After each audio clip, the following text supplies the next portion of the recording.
పుదీనా రైస్ చేస్తున్నాను. ఇవాళ పుదీనా రైస్ కోసం అయ్యి 1 కప్పు పుదీనాకు శుభ్రం కడిగి పెట్టుకున్నాను.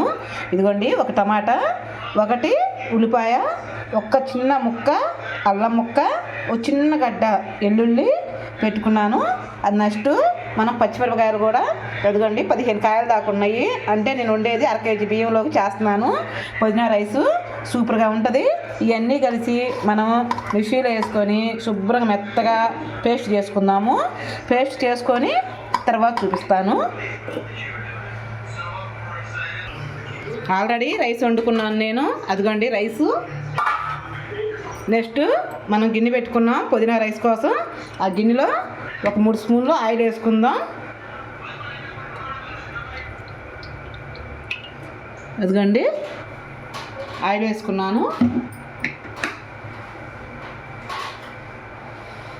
అది కొంచెం వేడెక్కాక ఇంకో పుదీనా ఆకుతో చేశాను కదండి పేస్ట్, అది వేద్దాము.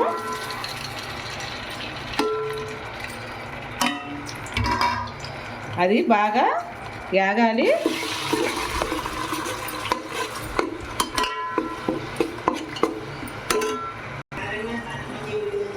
అదిగోండి పుదీనా రైస్కి బాగా ఇదిగో అలా నూనె పైకి రావాలి, తేలాలి. అప్పుడే నూనెలో బాగా మగ్గనియాలి. తర్వాత అల్లం వెల్లుల్లి పేస్ట్ అండి. అదిగోండి అది కూడా పచ్చి వాసన పోయేటట్టు బాగా వేపుకోవాలి.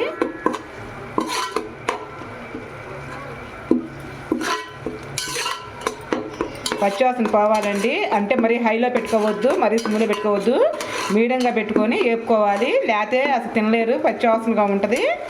నెక్స్ట్ పచ్చిమిరకాయలు అదేనండి పెద్ద ఉల్లిపాయ, ఇదిగోండి పెద్ద ఉల్లిగడ్డ పేస్ట్ కూడా వేసేస్తున్నాను.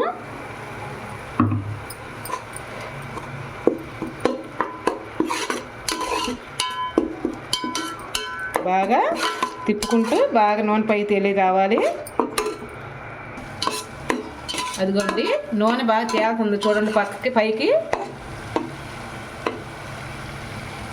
అదిగోండి అలా అయినప్పుడు గరం మసాలా 1 స్పూన్ వేస్తాము.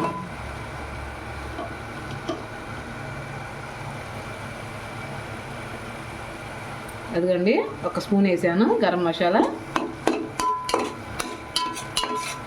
కొంచెం అది వేగాక అన్నం వేసుకోవటమే దాంట్లో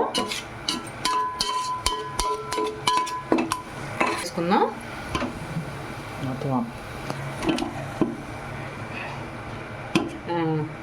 అన్నం వేసుకొని మనం స్టవ్ ఆపేసుకుందాం.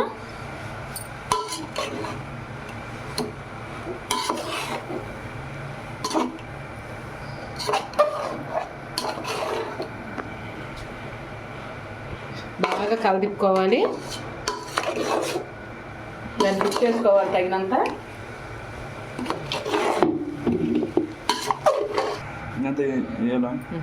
ఉప్పు వేద్దామండి 1 స్పూను. దాని రుచి తగ్గట్టు వేసుకోండి. మీరు అన్నం ఎంత వండుకుంటారో అంత. నేనైతే ఇదిగోండి